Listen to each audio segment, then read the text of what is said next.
Blog Talk Radio. Hello, everyone. Good morning. This is Laurie Smith on Blog Talk Radio. It is Tuesday morning, October the 18th, and I'm glad to be here. This is One Child Abuse Survivor to Another. We're on for 30 minutes. It's a live internet streaming radio broadcast from blogtalkradio.com. The chat room's open, and hopefully the Blog Talk Radio is streaming and everything. I had some issues with the website that we were looking at, supportive recovery from a website called Soul Expressions. And that was to do with child sexual abuse. That website's actually not available today, and I sort of went in a couple different ways to try to get in there from Google and Yahoo, different places, and couldn't get it. So I think the website's down for some reason. But we'll go back and look at that another time. But I do have something else I want to look at here today, and it's from Ask a Healer, all dealing with the inner child healing work again, because that's really what I'm working on. So, yeah, we'll just continue on with that. So thanks, everybody, for being here. I appreciate everybody for tuning into my shows. And, like I've done over 800 shows now, and that's a lot of shows, and I appreciate everybody taking the time to listen and tune in and hear what I have to say about child abuse and about my own story and my healing journey here in the morning. So thank you very much. And, you have to listen at your own discretion. Like I'm talking about abuse. Abuse is a sensitive subject, and I put a warning, like a discretionary warning, on all my shows and on my show page, because all my shows are really all about abuse and what happens to people and the aftermath of living with abuse and whatnot. So, it's a sensitive topic. So if you find the topics of abuse may bother you, then you need to, use your own discretion and listen at your own discretion, right? Young people under the age of 18, I just ask that you have someone, who's older help you make a decision whether you should be listening to my shows or not. They're really not for younger children. I would say anybody under the age of 18 should have an adult, a parent, caregiver, somebody in your life who cares about what you're doing and what you're listening to and what you're getting involved with. And maybe they can listen to the show with you, and then they can help you make that decision whether it's age appropriate for you. So thanks everybody for being here. We'll get right into this morning. And I've actually missed my show on Saturday. I was planning on doing a show on Saturday and I missed it, and so I'll have to pick up next Saturday talking about the inner child healing work from John Bradshaw that I'm doing, which is from the book Homecoming, Reclaiming and Healing Your Inner Child. So we'll do that next Saturday. But today and Thursday we'll look at this Ask a Healer. This is some interesting information that I just found just going through the website and looking for stuff on inner child healing. And it's called Ask a Healer from www.askahealer.com. All one word, Ask a Healer, ASKAHEALER, askahealer.com. And it's to do with the Inner Child Healing series. And so this particular page is what I want to look at here this morning. It's it's not necessarily the beginning page, but it's where I want to start out. It says, Healing the Inner Child Within You, Clearing Emotional Trauma Residue. And if you just kind of scroll down the page a little bit, there's other articles like Incest Survivor to Incest Victor, Expressing Anger in a Progressive Way. This is all dealing with inner child work and also child sexual abuse. So this is kind of where I'm at, like right now, and that's why I'm searching out this material, right, for myself on my healing journey and, working through stuff, right? So I'll just read from the page here, and you can check this out from the website, like I was saying, www.askahealer.com, and we'll try to find that other website the other day. Hopefully it'll be back up and running, because there was a cached version of it, but the cached version was a little bit harder to see because there were no tabs on the side, and I couldn't tell where I was at on the website, so I thought, well, we'll try that another day when it's back up and running. The other one about the supportive sexual abuse recovery from a woman who's a therapist, and she's a survivor as well. So we'll go back to that another time, maybe next week or whatever. But today we're going to look at this inner child healing work. It says, when traumatic events occur during what is called our formative years, ages 4 to 7, and especially if these traumatic events reoccur often, a part of your beingness often gets shut down. And this is what they're saying. We protect ourselves the only way we can as children by cellularly encapsulating moments of pain and trauma and forgetting them consciously. So that aspect of us, the young being who changes at that moment, is called the inner child. And once we've closed that child within, how do we integrate all aspects of ourselves, including the damaged child we've hidden away as a happy, balanced adult? So that's very interesting, and I think that's a good question, and that's exactly where I'm at, is how do I integrate, because I know I've got these inner children, who are wounded, and they're in a better place now than they ever were, but still, and I am too, so, things are getting better, but the thing is there's still some original pain work and original stuff that I need to go back and do, and just getting in touch with my inner child and my inner children, really.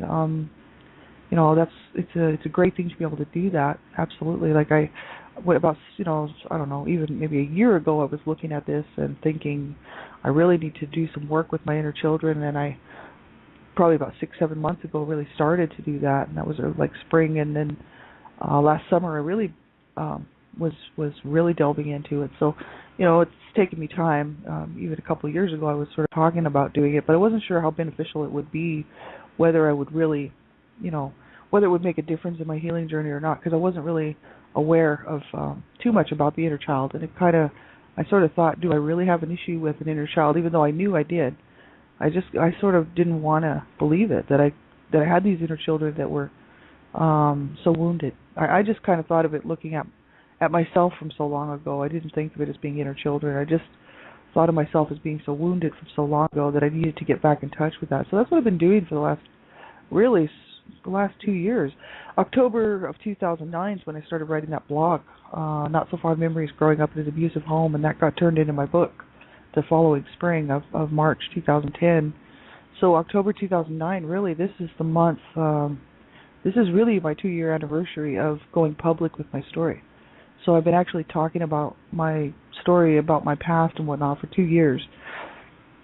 And it has made a big difference, absolutely, because I couldn't carry that grief on my own anymore. I couldn't carry that pain on my own anymore. And so by going public, and because I really wanted to go public, I thought, no, I'm willing to speak out about this stuff, and I'm willing to do this publicly, and not everybody will, and not everybody would want to do that, and that's fine. Like, I mean, we all have what we need, to make us feel comfortable in this life and what we want to do, and not everybody's going to want to go public with their story. I'm doing this on purpose, right? And as much as it's painful and it's hurtful, and it's hard to listen to, it's necessary for people to see that, this is what happens to children when they're abused, and this is what happens to survivors later on who have to then try to pick up the pieces, from so long ago, right? And so I really just want to be one more example out here for people to see, what actually happens and what goes through a person's mind, and what happens to their body, what happens to their mind, what happens to their spirit and soul. And so this is why, I'm doing what I'm doing. But it's been 2 years this month, so it's really quite interesting. I have come a long way. My healing journey actually started 4.5 years ago, about April, I would say, April or March or April of 2007.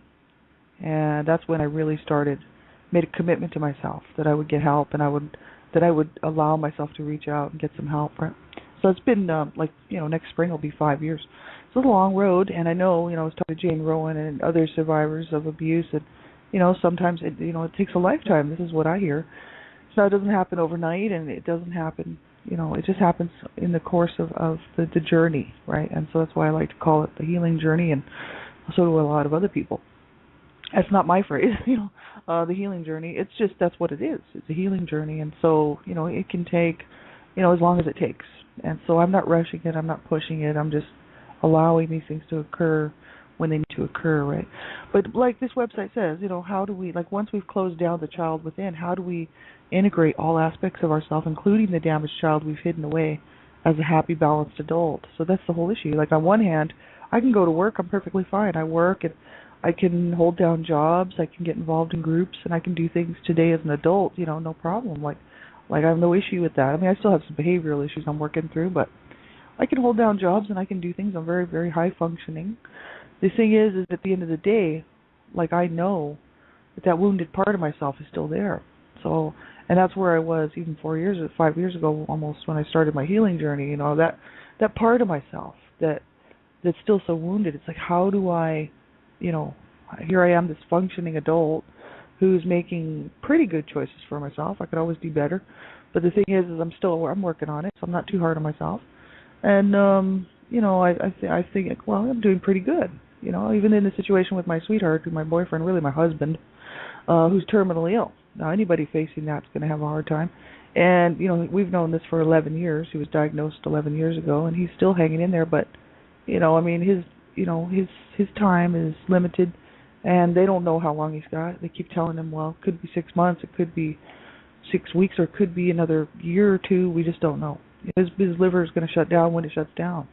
There's no way of telling. So I always have that in the back of my mind because my sweetheart is, he's my other half. You know what I mean? And so it's hard. It's hard to face that. You know, a lot of people would have problems with that in the first place. But then I've got also, on top of that, my whole the issue of being abused as a child and carrying that with me into my adulthood, of this the anger and the rage and the sheer, you know, I guess grief really for this lost childhood that I will never get back, and the issues of self-loathing and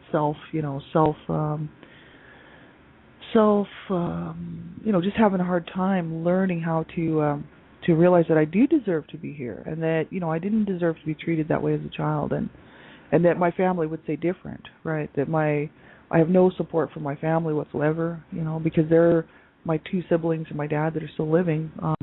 They're in denial because it's the only way they can get through the day, you know.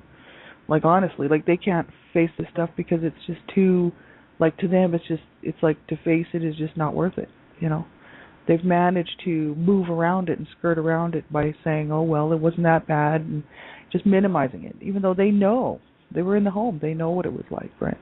And so I've got no support from them. So basically I cut them off because they were too toxic for me. So it's, you know, it's hard. It really is hard, because then at the end of the day I'm sitting there going, wow, I've got this whole other side of me, you know, that isn't okay. And then I've got this whole other side of me that is okay. The adult me, the one who says, no, I can do it. You know, I can hold down jobs. I can pay bills. I can cook dinner. I can do laundry. I can make, you know, have friendships and make, you know, acquaintances and meet new people, and I can still do this stuff, you know. I can make good choices for myself and take care of myself. And on the other hand, there's this other side of me that says I'm not okay. This is my inner children saying, you know what, you're not going to forget about us.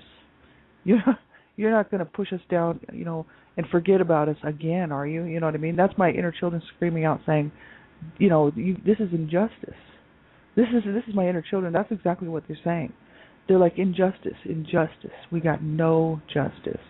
And we got no love, we got no care, we got treated so incredibly badly. This is all my inner children, you know, reminding me every day that there is a problem. You know what I mean? And I can't deny it. I can't deny my past, you know. And so it's hard to integrate that stuff, and that's what I'm trying to learn how to do, is to walk with my inner children in this, and to show them that, you know what, through it all, we're okay. And through it all, you know, we're hopefully helping other people too, and hopefully helping to change this mess, you know. And I was talking with a friend of mine, Gypsy Witch, last night about that. It was really quite interesting.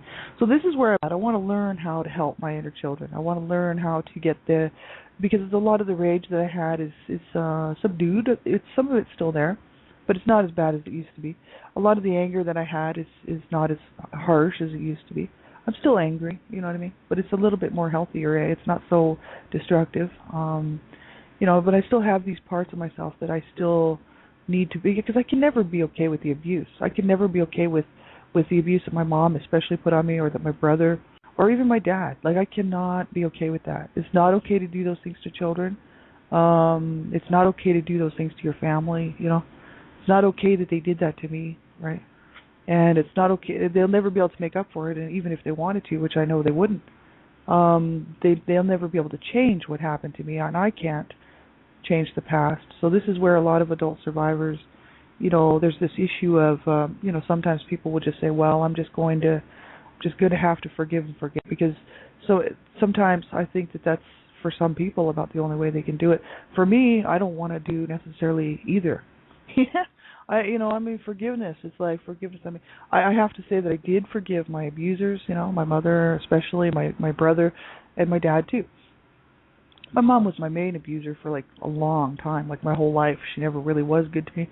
My dad was abusive towards me as well, but it was not the same amount. You know, he was still abusing me, and he was abusing everybody, but his abuse was mostly directed to my brothers and my mom, and so some of it was directed towards me, but it wasn't as much as the damage that was done by my mother, even though my dad was really the main cause of the whole thing, because he caused my mother to go insane and mistreat me and abuse me. So I kind of do hold a lot of responsibility on my dad's side, because he could have treated my mother better, and I think in turn she would have treated me better.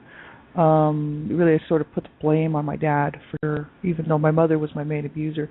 But it's the stuff that I didn't get from my mother that actually hurt me. It's the stuff that my mother did to me that actually hurt me the most, I think, because it went on for so long.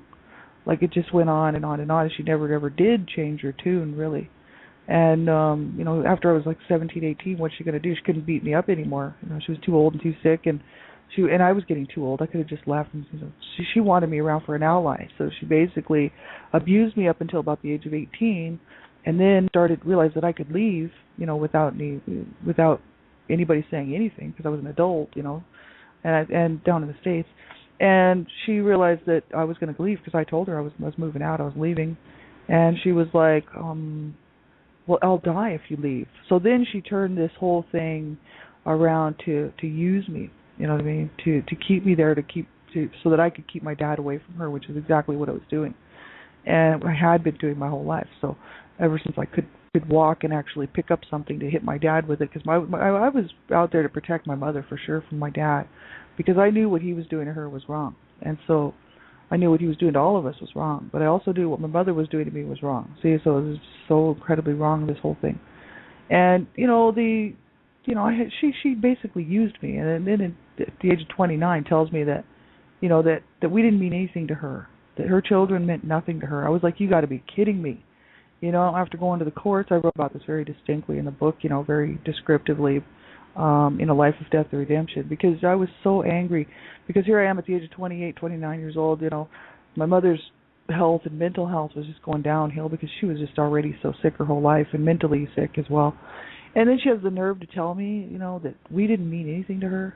And after the abuse that she put us through, and then have the nerve, and begging the courts to let us stay in the home, which is exactly what she did, because she didn't want to lose her children. She loved her children and all this BS, right? She just didn't want to look like a bad mother, right? And so yeah, because her mother was a bad mother. She didn't want to be lumped in there with her mother, see? So she was like, oh, don't take my children. They're all I have, and all this. So we were left in the home. So we had to endure this abuse, and then have to, when I'm 30 years old, have to listen to my mother tell me that we didn't matter to her and that we meant nothing to her. And that she didn't want children. She hated us. She hated her life. And none of us brought her any happiness at all. No happiness, no joy, no nothing, right? That's a slap in the face. I mean, after being beaten and horrifically abused by this woman and cursed out, and she allowed my brother to to sexually use me. And she knew. And the thing is here's this woman telling me at the age of 30 that I meant nothing to her. None of us meant anything to her. I was like, you've got to be kidding me. That was when, that was the ultimate betrayal. And because I knew from that point on, there was never ever going to be any reconciliation with her. There was never going to be a time when I could say, yeah, my mother loves me. My mother cares about me. My mother actually wanted me. My mother, even in the trials and tribulations that she had in her lifetime, she loved her children. I could never say that. I could never even make it up or believe it. Like believe it's a lie. I mean, she flat out her whole life told us that she really did not want us, and that we really meant nothing to her. And she used to tell me stuff, like I talk about this all the time, like, that I should have died, or I should have been stillborn with the other stillborn babies or whatever, because I was born out of rape, right? And so this is the harsh reality that I wake up with every morning. And people would say, well, can't you just get over it? It's like, well, I, the adult, can. You know what I mean? Like, adult Lori, she's fine. She can get over that. You know what I mean? It's like, yeah, okay, bring it on. Bring on some more. I got room for some more, yeah. Go ahead and bring it on. I know that life is just throws these curveballs at us. You know what I mean? The adult me can make sense of it. My inner children can't. My inner children don't understand why Mom didn't love us. Why didn't Mommy love me? Why did Mommy hurt me? Why did Mommy let Brother do what he did to me? Why did my brother rape me? Why did my brother do these things to me? Like, why did my dad beat me up? Why did my dad say that I was evil and I was the cause of family's problems? Why? Like, my inner children cannot grasp it. They don't get it. They don't understand why my parents did that. And it doesn't matter how much the adult me tells them. Children's minds can't, they don't understand that stuff, right? And so I'm fine. I know, okay, I'll never get that. I'll never get what I needed, you know what I mean, from my childhood. So I'm going to have to get it now as an adult. and I'm going to have to really meet my own needs because obviously nobody can do this for me. I'm going to have to do it. So the adult me is perfectly okay with this journey, saying, you know what, it's all right, we can do this. But my inner children, so many of them, actually all of them, but there's just so many of them, I discovered, they're having problems. They're the ones that are stuck in this. See, so that's the part of myself that I need to work on to integrate into my adult life, and actually just heal, right? And so obviously I haven't healed. I mean, I need some work. You know what I mean? And that stuff has to come from me because really nobody knows what I've been. Even though I'm talking about the abuse and stuff, I mean, unless you were there, it's just like me, somebody can tell me their story and I can understand maybe possibly what they went through just by the good description of what they went through. But I wasn't in their shoes. I could try to put myself in their shoes, but I'd never really fully be able to do it because I wasn't them. So each of our stories, each of our history is our own, right? And so we really have to be the ones to say, okay, I'm going to have to do this. You know what I mean? Because I know where I was at the age of 10 years old. I know exactly what was going on in my mind. I know where I was at when I was 7 years old, what was going on in my mind. I know where I was at when I was 13. All these different stages, right? And so, and I have a clear cognitive memories of all this stuff, which is just amazing. But I held on to it for sanity reasons. Like I really, in order to stay sane in that household, had to keep track of everything. You know what I mean? It's almost like it was a compulsive behavior. I used to count everything. I used to keep track of everything. I used to count ceiling tiles everywhere I went. Like I kept track of everything in the room. That's how, because of the abuse that I went through and the domestic violence and whatnot between my parents, and just never knowing when something bad was going to happen, which was just about any day. You know what I mean? I sort of developed some strange compulsive behaviors. And that was to track everything in the room and everything that was going on and record it. And so I still do that, actually. And, it's just the way my brain works. But it hasn't been a bad thing. I pick up languages really easily just because of that. Like, I can memorize things quite quickly, things like that. It's so my memory is pretty sharp, pretty good, pretty accurate. And so, but on one hand, it's harsh because I can remember the actual abuse. I can remember exactly how I was feeling, what I was saying, who was doing what, And for some people, they'd rather not remember that stuff. And that's understandable. For a long time I didn't think about the child sexual abuse either. I just sort of put that away because I had to deal with the other abuse. My mother was really, abusing me horrifically. My dad was threatening to kill everybody and himself. My dad was actually suicidal at the time when I was abused sexually by my brother. And because one of my brothers had been murdered and my family was already a mess and the social workers were already involved like 5 years prior. And the family was just spiraling downward and my parents were fighting big time and then my mother's health was really an issue and the doctors were telling us that she was going to die and there was just so much going on, when I around the age of 8, 9 years old, that in order to survive, I had to put that child sexual abuse somewhere and it had to go away. You know what I mean? Because I needed to be able to function and get up and go to school the next day and actually stay alive in that home. I used to sleep with a knife under my bed and everything because I was pretty sure that my dad would try to kill me, not my mom. Even though my mom was my main abuser and used to threaten to kill me, she'd be like, "I'll kill you," and she's beating the crap out of me. Or she'd be say stuff like, "I should kill you," when she's just sitting at the kitchen table smoking, when I'd walk in and she'd like the look on my face, she'd be like, "You're just a rotten, no good kid." And of course I'd be like, well, what did I do? Because I didn't do anything, I was walking in the door.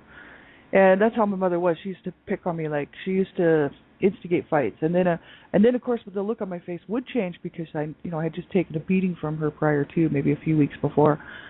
And so I was obviously uptight, and stressed out. And I would just really start to back away or flinch. And then she didn't like my behavior. She'd be like, "I don't like your behavior." And then, of course, that would set me up for another beating. And so, she was, I was just her punching bag at that time, you know what I mean? And so it was an incredibly harsh situation. So this child sexual abuse just didn't fit in there anywhere. My mother knew about it. I told her, and she did nothing.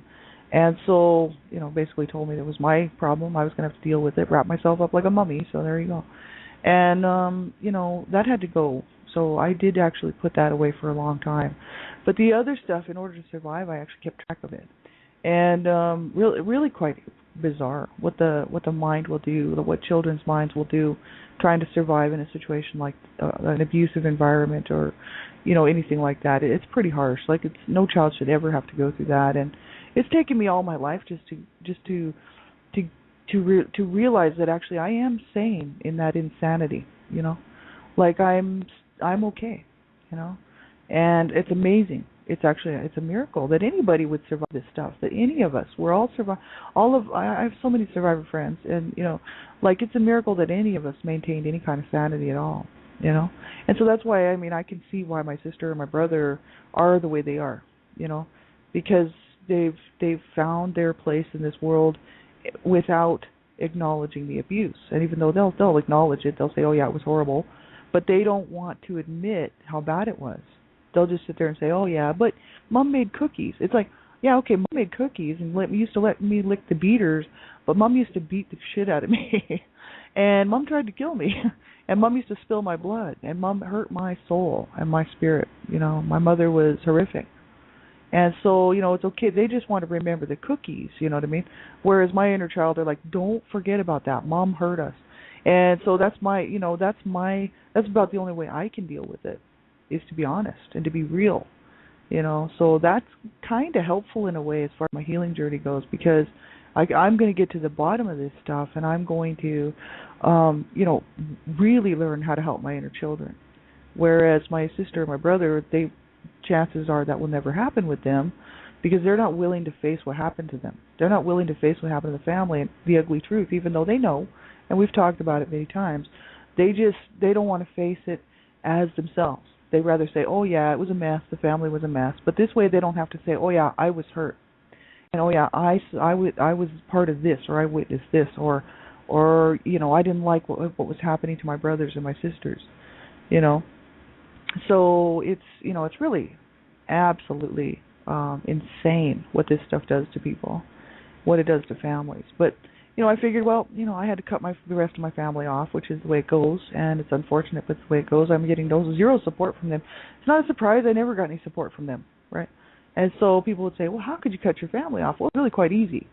They were never in my life anyway, you know what I mean? And when they were hurting me, except for my oldest brother, Kevin. I mean, he was moved out when he was 16. I was born, and he moved out that year because the abuse was just horrific at that time. And he was just gone. He went to live on the streets. He basically ran away. But he didn't have to run away. He was 16 years old. He just left. He was like, bye-bye. So he just moved out. He was on the streets for quite a while. And, he went to India. He did a whole lot of crazy stuff. But, he did the best he could to survive, right? But he was gone. So he was not one of my abusers, right? But he's also not there for me, right? We don't know each other. We didn't grow up together. Like, he's just my older brother. But that's as far as it goes. We're just blood relatives, but we don't know each other. He knows about the abuse. He told me one time when I was about 25, he said, I'm sorry I had to leave you in that home, He says, I know what you were going through, and I couldn't take you with me. I could barely look after myself at the age of 16 or 17, Like, I couldn't take any of my siblings. He really wanted to take my older brothers, his younger brothers, with him, because my brothers were being abused horrifically, but he couldn't take on that responsibility. He was 16 years old, and he was just like, I had to look after myself, And so basically it's just been him on his own, really. He's kind of like, he's not even part of the family. It's been him on his own forever. He really never was part of the family, never came around, and never phoned. I only talked to him a couple of times in my lifetime, and then I saw him a little bit more as an adult when I moved to Canada, but I still don't know him. He doesn't know me, and we're just not really brothers and sisters, you know what I mean?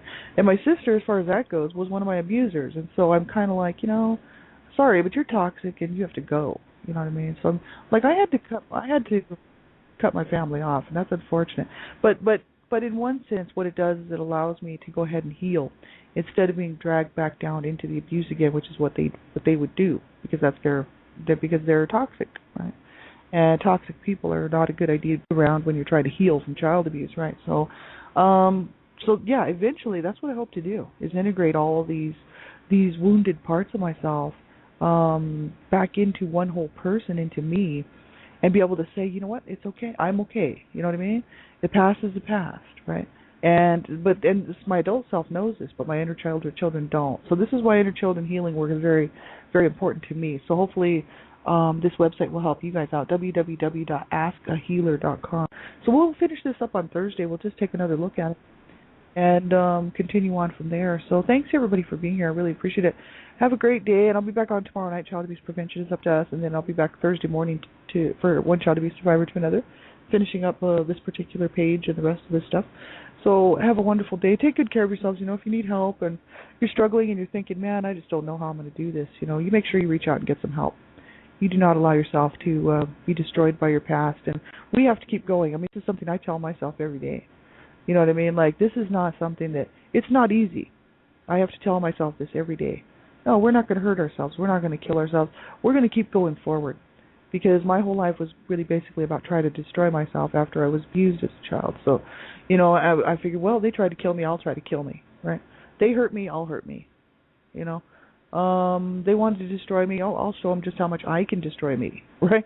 That was my goal as a young person. And so now that I'm older, I'm like, no way, no. I'm going to heal and I'm going to move forward, and that's what I hope that you all will do too. And allow yourself to have this, the life that you so deserve, which is a life of dignity and respect and peace and, good stuff, right? We so deserve that, right? Have a great day, everybody. Talk to you real soon.